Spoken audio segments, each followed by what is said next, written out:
यदि तुमसे पाप बन गए हैं, भूल हो गई है, तो प्रभु का नाम जपने की सोचो केवल, तो पाप नष्ट होना शुरू हो जाएंगे। और नाम जब शुरू किया तो वो अवश्य, पर ध्यान रहे बहुत बड़ा स्टॉक जमा है पाप का।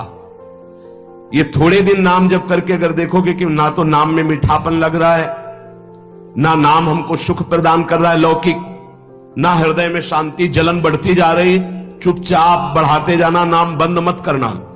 वो शुरू है पाप नष्ट होना। पूरे पाप नष्ट होकर जब हृदय निर्मल होगा तो नाच पड़ोगे, बीच में मत रुक जाना।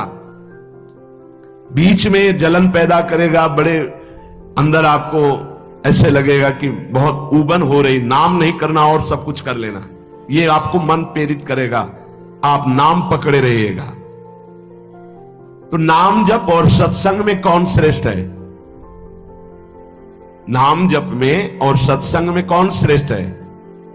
भैया सत्संग से नाम जप में प्रीति होती है और नाम जप करने से सत्संग समझ में आने लगता है। दोनों एक दूसरे के पूरक है। साधन को हरिभजन है, कह सत्संग सहाय। सत्संग से नाम जप में रुचि होती है और नाम जापक ही सत्संग के सही अर्थ को समझ पाता है, सही लाभ को ले पाता है। तो महाराज हमारा कहने का मतलब कि भजन में अधिक समय लगाना चाहिए कि सत्संग में? तो जो नया साधक है उसे अधिक समय सत्संग में देना चाहिए। बाणी पाठ, शास्त्र स्वाध्याय, सत्संग में बैठा, ये सब सत्संग के अंतर्गत आता है। और जो अनुरागात्मिका भाव को प्राप्त हो चुका है उसे थोड़ा समय सत्संग में और शेष समय एकांत में व्यतीत करना चाहिए, आंतरिक चिंतन।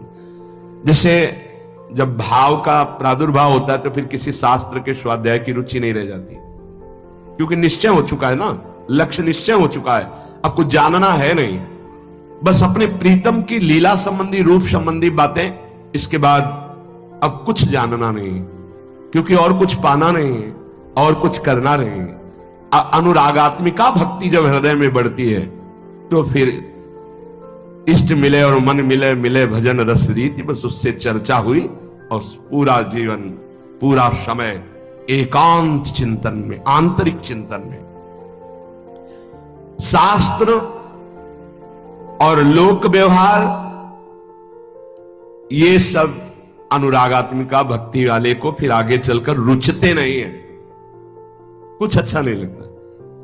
अगर ये सत्संग न करना हो तो समय ही नहीं है ना, इसके लिए अंतर की वृत्ति को छोड़कर बाहर आना पड़ता है। कोई शास्त्र, कोई लोक व्यवहार, ये सब उसके अंदर नहीं रह जाता जो अनुरागात्मिका भक्ति का उपासक होता है।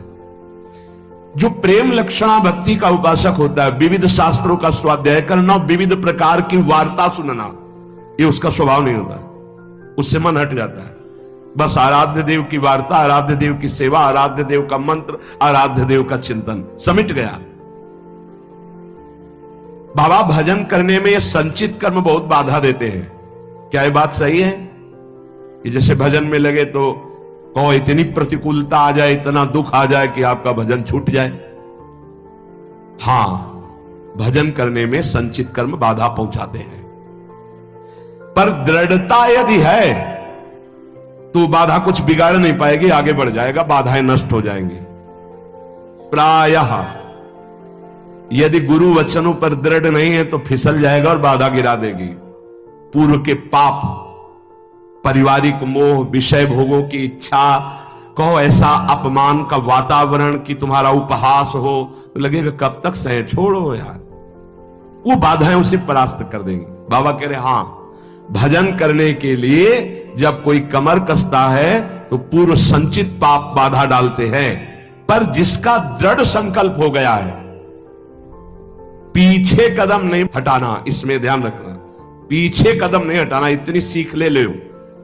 जितनी माला में पहुंचे उससे नीचे नहीं उतरना, जितना पाठ में पहुंच चुके उतना पाठ करना, जितना त्याग में पहुंच चुके उतना कदम मजबूत जमा लेना, पीछे मत हटना। हर बाधा आपको आगे बढ़ा देगी, पीछे नहीं हटाएगी। बाधा तो आएंगी, आती हैं, बड़े बड़ों के जीवन में आती हैं। देखो ना, राधा बाबा अनुष्ठान में बैठे तो पैर फिसला, टूट गया, अंग टूट गया।